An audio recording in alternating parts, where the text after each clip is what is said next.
ராஜபாளையத்துல கொள்ளை முயற்சியை தடுக்க முயன்ற கோயில் காவலாளிகள் இருவர் மர்ம நபர்களால் வெட்டி படுகொலை செய்யப்பட்ட சம்பவம் பெரும் அதிர்ச்சியை ஏற்படுத்தியிருக்கு.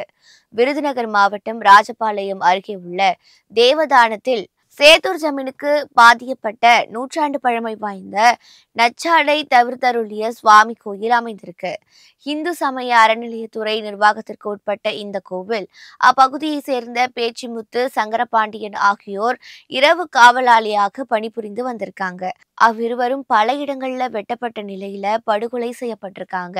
மேலும் கோயிலுக்குள் இருந்த சிசிடிவி கேமராக்கள் சேதப்படுத்தப்பட்டு கேமரா பதிவு, டிவிஆர் ஆகியவை மாயமாகியிருக்கு.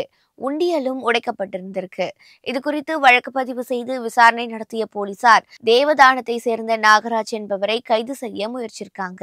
அப்போது போலீசாரை தாக்கிவிட்டு தப்ப முயன்ற நாகராஜை துப்பாக்கியால சுட்டு பிடித்து போலீசார் கைது செஞ்சிருக்காங்க.